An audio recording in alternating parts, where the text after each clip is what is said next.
Sir, जी नमस्कार। पटना की बांकीपुर विधानसभा seat पर जिस तरह से चर्चा तेज हो गई है, एक तरफ तेज प्रताप यादव ने भी अपनी पार्टी से वीणा मानवी को संभावित उम्मीदवार घोषित कर दिया है।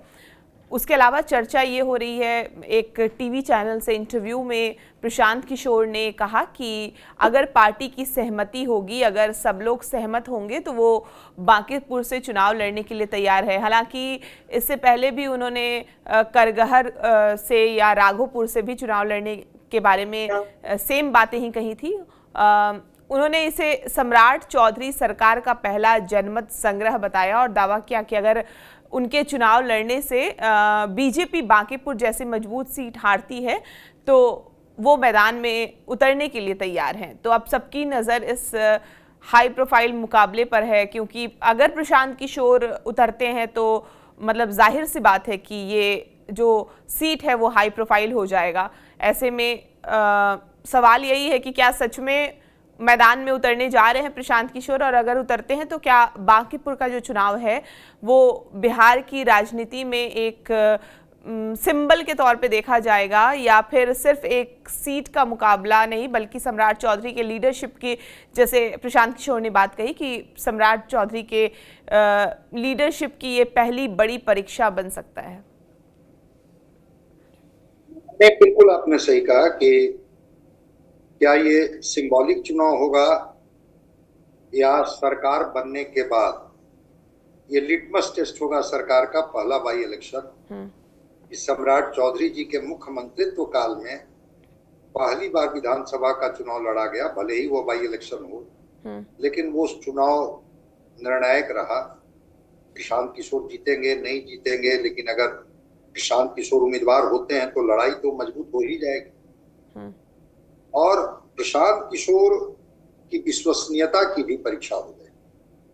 प्रशांत किशोर जी से बार बार पूछा गया कि आखिर जब आप पहले कहते थे कि जब मैं खुद चुनाव लड़ूंगा तो फिर जो हमारे बाकी उम्मीदवार होंगे उनकी मदद कौन करेगा। आप कहे कि करगहर से चुनाव लड़ेंगे जहां मेरा गृह क्षेत्र है, फिर राघोपुर की बात आपने की और कहीं से चुनाव नहीं लड़े। क्या इसी तरह से इस बार बांकीपुर में भी होगा? उन्होंने कहा कि नहीं, इस बार तो चूंकि एक ही सीट पर चुनाव है, इसलिए अगर कार्यकर्ताओं की राय होगी तो मैं चुनाव लड़ूंगा। बिल्कुल आप जनमत संग्रह की बात कर रहे हैं, वही वो रेफरेंडम की बात कर रहे थे कि हाँ, अगर ये चुनाव हमारे हिस्से में आती है तो मैं मानूंगा कि जनता मेरे साथ खड़ी है। क्योंकि उस चुनाव को तो मैं चुनाव ही नहीं मानता। वो तर्क देते हैं कि मैं भी दौड़ में था, जेडीयू भी दौड़ में थी या एनडीए भी दौड़ में थी, लेकिन वो 10,000 रुपए को कह देते हैं कि उन्होंने मोटरसाइकिल की सवारी कर ली और मोटरसाइकिल पर बैठ कर दौड़ने लगे। तो स्वाभाविक है कि हम जो दौड़ रहे थे जमीन पर और वो कोई गाड़ी का सहारा लेकर के दौड़ने लगे तो परिणाम तो उनके हिस्से में आ ही जाएगा।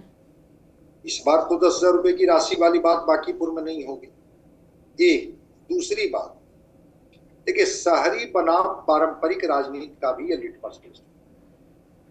जिस तरह के इश्यूज उठाते हैं प्रशांत किशोर, शिक्षा का, चिकित्सा का, रोजगार का, सीडी रेशियो का, बिहार के फाइनेंशियल कंडीशंस का, गांव गरीब के लोग आज भी उस लेवल पर जाकर के नहीं सोच पाते। शहरी मतदाता तो सोचेंगे, प्रबुद्ध वर्ग होते हैं, बांकीपुर में शिक्षित प्रबुद्ध वर्ग लोग होंगे। यह भी एक टेस्ट हो जाएगा जन सुराज का कि ठीक है भाई, जो रूरल बिहार है वहां पर आपकी बातें कनेक्ट आप नहीं कर पाते हैं, जो शहरी अर्बन जो क्षेत्र है जहां पर प्रबुद्ध लोग रहते हैं, इंटेलेक्चुअल क्लास रहता है, वो भी तो आपकी बात पर इतबार करने के लिए तैयार नहीं। उन्होंने कहा कि ठीक है, एक चुनाव हमारे जीत जाने से और एक चुनाव हार जाने से सरकार के सेहत पर कोई असर नहीं पड़ने वाला है, लेकिन सिंबॉलिक तो होगा। एक भरोसा तो बनेगा कि हराया जा सकता है एनडीए को भी और व्यवस्था बदली जा सकती है।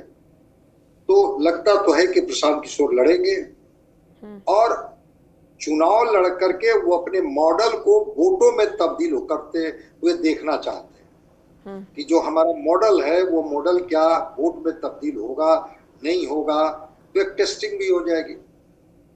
चूंकि बांकीपुर बीजेपी का ट्रेडिशनल क्षेत्र रहा, लगातार वहां से बीजेपी चुनाव जीतते रही है। एनडीए गठबंधन अपने को आज भी इतना भरोसेमंद मान के चल रही है कि जो भी हमारा उम्मीदवार होगा उसके हिस्से में वोट आ जाए।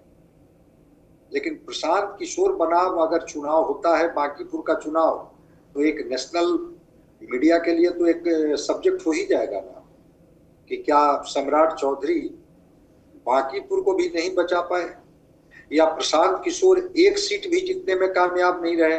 पहले तो उनके उम्मीदवार लड़े तब भी नहीं जीत पाए, इस बार खुद लड़ गए तब भी नहीं जीत पाए। तो प्रशांत किशोर के लिए भी एक टेस्ट होगा और एनडीए के लिए भी एक टेस्ट होगा।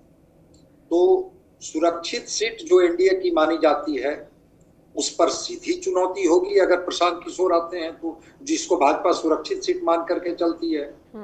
शहरी बनाम पारंपरिक राजनीति की चुनाव लड़ाई होगी कि जो जिस तरह से ट्रेडिशनली चुनाव लड़ा जाता है, इस बार प्रशांत किशोर इशू बेस्ड चुनाव लड़ने की बाई इलेक्शन में कोशिश करेंगे। देखना होगा कि क्या इस पर जनता का कितना भरोसा बन पाता है और जनता कितना इस पर इतबार कर पाती है।